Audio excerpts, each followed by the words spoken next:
Chapter-02 Shankara encounters Sri Siddha Yogindra.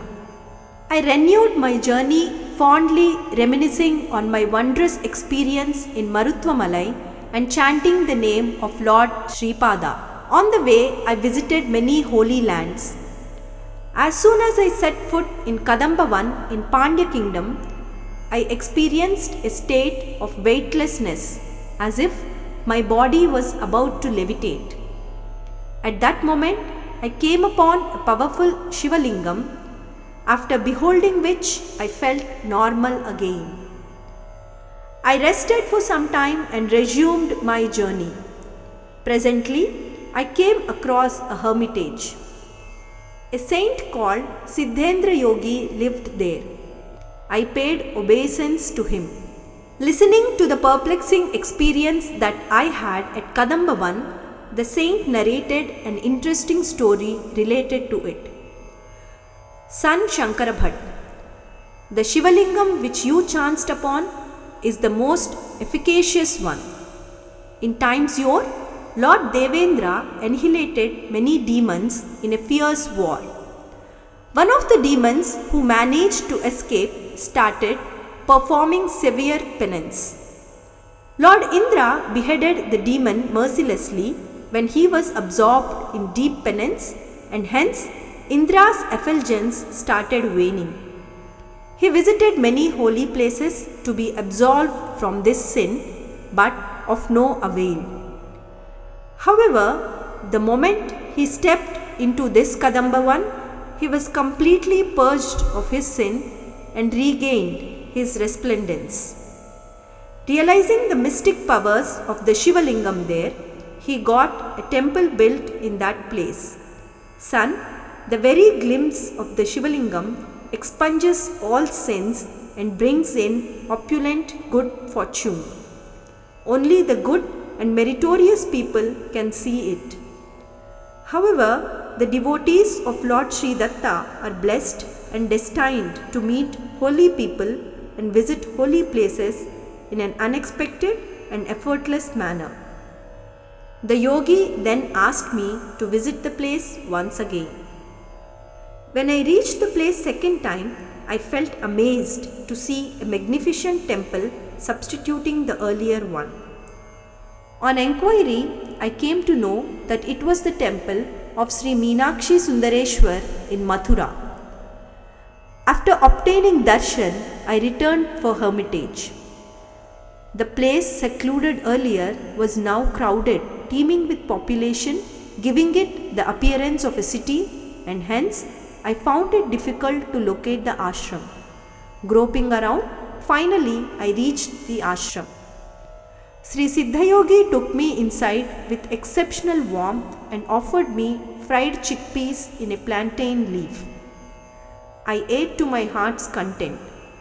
Then the yogi explicated my experiences. Son, the first Shivalingam you have seen is not different from the second one.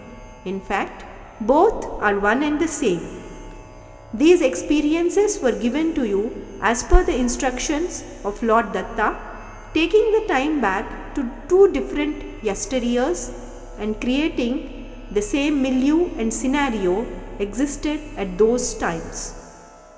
Son, the mere conviction of Lord Datta turns the future into present, the present into past, and the past into present. Whatever happened in the past or happening in the present or will happen in the future, everything depends on his will and conviction. His conviction, the free will, is the keynote for an event to take place or not to take place or to transpire in a distinct manner. Dear, one has to forego the subjective I and the preceding ego considerations and other types of foibles to realize the true form of Absolute and to receive His benign grace. Then, elucidating the sanctity of Madhura, he said, a merchant named Dhananjay happened to see the Shivalingam installed by Devendra. He conveyed the news to Kulashekara, the king of Pandya dynasty. By the command of Lord Shiva, Kulashekara Pandya renovated the temple and built a city called Mathura. His son Malayadhwaja Pandya performed Putra Kameshti Yajna to beget children. 3-year-old female child emerged out of sacrificial ground as Ayonija, not born out of womb, who later renowned as Meenakshi Devi and married Sundareshwar. Lord Mahavishnu himself performed their marriage with all grandeur. The river Vegavati, emanating from the matted locks of Shiva, further sanctifies this Madhura. Madhura is currently known as Madurai, located in Tamil Nadu. Out of exhaustion, soon I slipped into a deep slumber.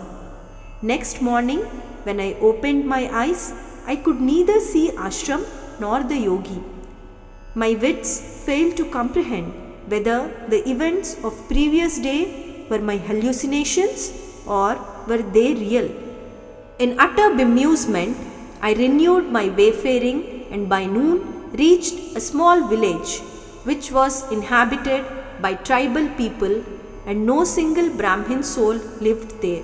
Following the adage, Margamadhye Shudravat Acharet, the travelers are not confined to any inhibitions, rather, they are at liberty to enact like Sudras on the way during their journey.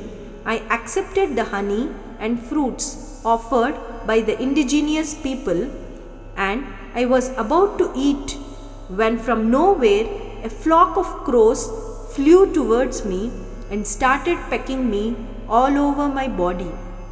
Scared to death, I tried to flee hither and thither, but they appeared determined, not giving up the chase.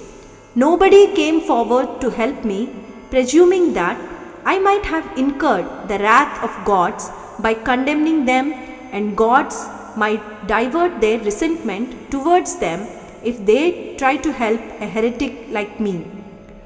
Though fully exhausted, I managed to reach a fig tree with faltering steps.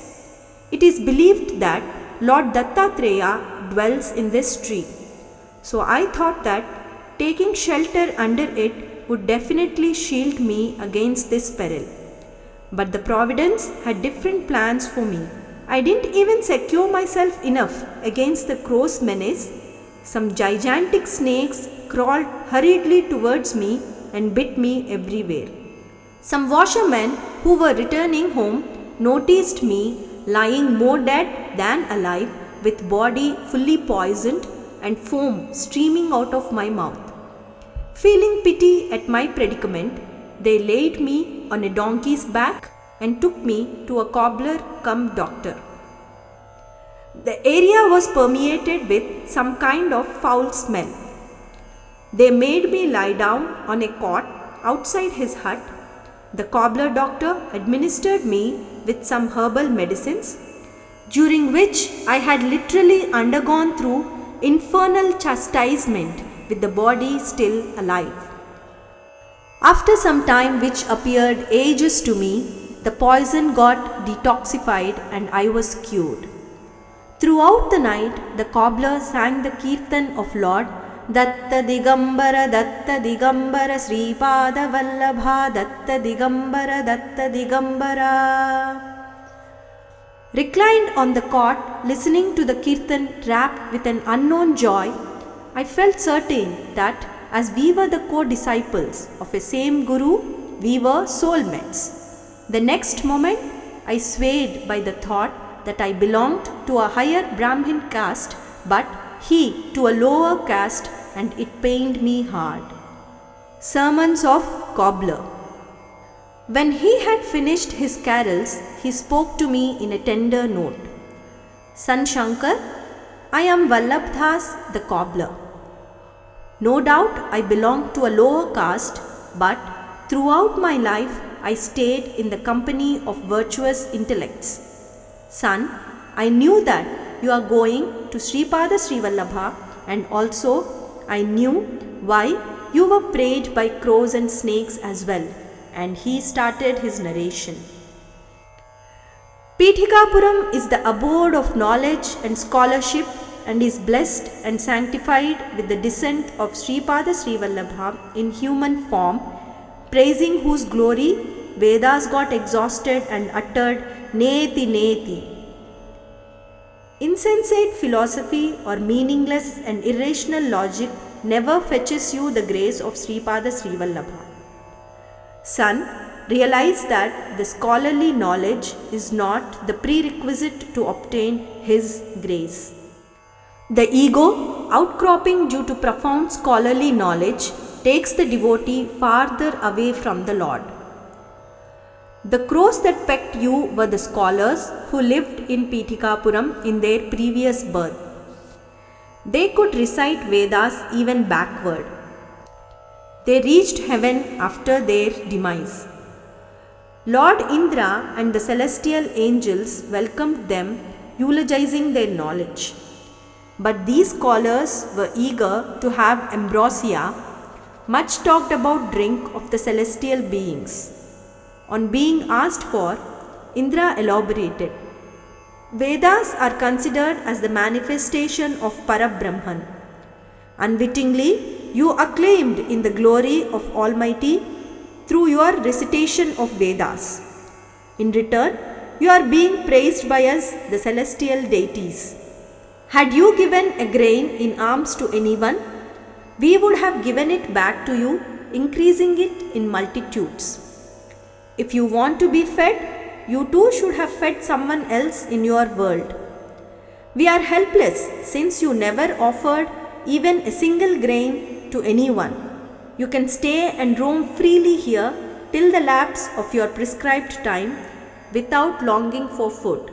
Thus warning sternly, he continued further. You reluctantly performed the annual obsequies of your forefathers.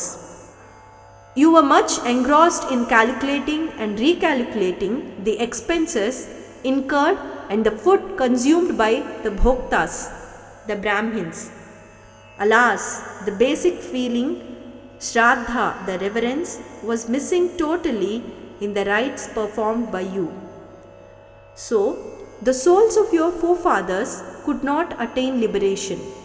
You never in your lives showed minimum respect, concern, or a small amount of love to your parents. Moreover, Lord Vishnu himself stayed amongst you in the form of Sripada, and you responded with criticism and condemnation. False ego blinded your eyes and wits. You cursed souls, hoard like crows till you get salvation. You will be freed of your bad karma only on tasting the blood of a member of your progeny whose body, speech, mind and soul are sanctified by the holy name and propitious grace of Sripada Srivallabha. Sir, that is why they were born as crows and were relieved of their ill fate after tasting your blood. I realized that Vallabhdas was not an ordinary soul. He continued, The snakes that came attracted by the odor of your body and bit you had also attained salvation. I could not control myself without pouring out my anguish. Sir Vallabhdas, it annoys me much if my body thus gets sprayed by crows, snakes and other animals. I'll be under constant fear and should remain on guard round the clock, anticipating threat from any quarter at any moment of time. Vallabhdas consoled me with a broad smile. Oh dear, don't get scared. This is all the divine play of Sri Charan. Be rest assured that no more such events will occur in future. And resumed his recount. Actually, some of your forefathers worshipped Shmashana Kalika and acquired occult powers. Using those powers, they killed the persons whom they despised. As a result of their sin, they were born as snakes. But, luckily for them, you too are associated with their lineage.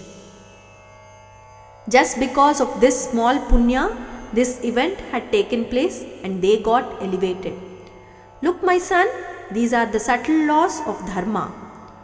If one aspires to reap the best effects of one's deeds, they must be accomplished in accordance with the dharma. He added with a benign smile, since you are a patient now, to remain in the care and custody of a doctor, irrespective of whether he is a cobbler or a Brahmin, becomes your dharma now. He paused for a moment and renewed. When you were a child, out of fun and frolic, you used to interpret the prayer shloka of Ganesha, Shuklam Baradharam, in a comical manner. Shuklam Baradharam means the one clad in white, Vishnu that pervades everywhere, Shashivarnam, which is of grey color, Chaturbhujam, which has 4 legs, Prasannavadanam, which has an appealing face, Dhyayet, I shall pray. Requesting to remove all the problems from my life, I pray and meditate upon the grey donkey with 4 legs, clad in white, and which has a pleasant face while braying. This is how you interpreted the shloka. Sir Shankar Bhatt, Dattatreya is a very unique Lord. He rectifies the flaws of his devotees, administering his own methods of treatment. Just recollect, wrapped with dust, you appeared grey when the washerman brought you here. Unable to stand or walk, you bent downwards, placing your arms onto the ground and walked like a 4-legged animal. But for the severe pain, you had a pleasant face while yelling. Making you undergo all these teething troubles, Sripada Srivallabha, apart from teaching you a lesson, had liberated the souls of your forefathers.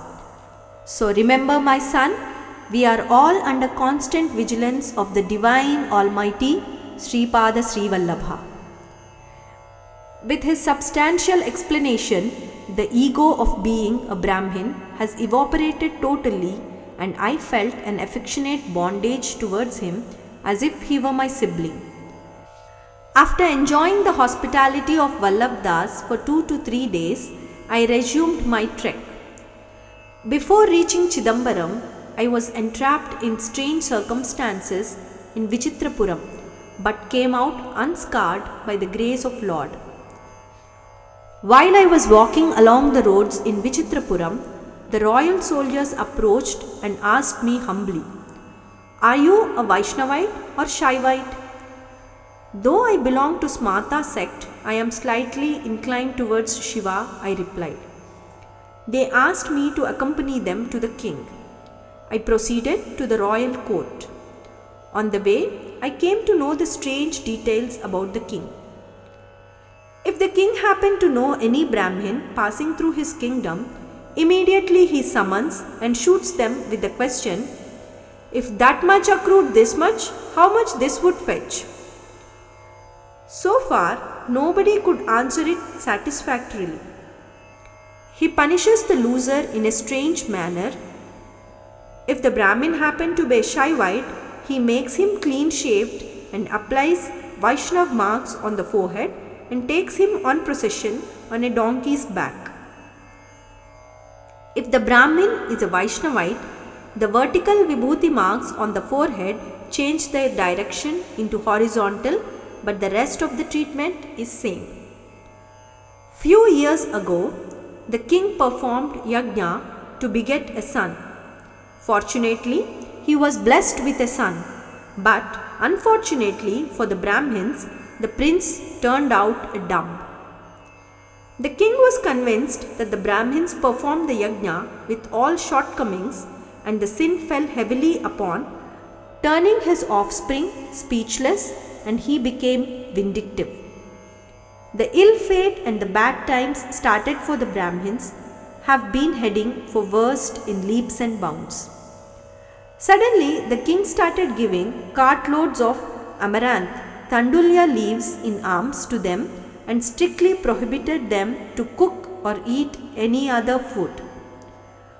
What the poor Brahmins can do except to bear the brunt silently? Madhava, an associate, suggested that Lord Dattatreya alone is their savior. Accordingly, they started observing Mandala Diksha, that is, strict observance of vows and austerities for 40 continuous days, and began to worship Lord Dattatreya. The king resolved to patronage and to propagate the sign language, the language of his son. He ordered the royal priest to conduct an elaborate research and to author a book on dumbness and sign language. Dialogue between the king and Shankar Bhatt. I stood in front of the king, muttering incessantly Sripada's name under my breath. The king shot his usual question. If that much accrued this much, how much this would fetch? Of course, this much would accrue this much alone, nothing else, I replied with ostensible gravity. The king was stunned and said, O Brahmin, how felicitous your answer is. Please let me explain. Recently, I had a vision of my previous birth. I was a poor Brahmin then. I used to grow amaranth herbs in my backyard and give away the leaves generously to all, rich or poor.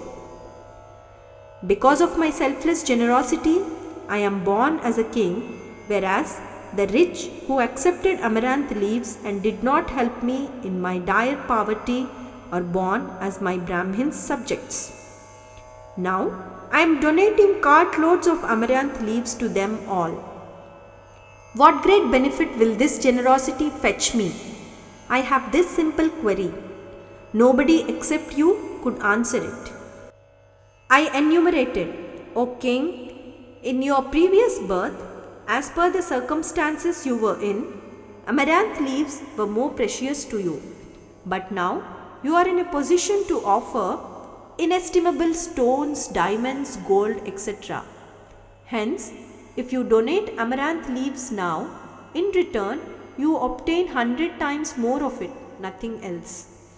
The king was pleased with my answer. Fortunately, my reply hit the mark.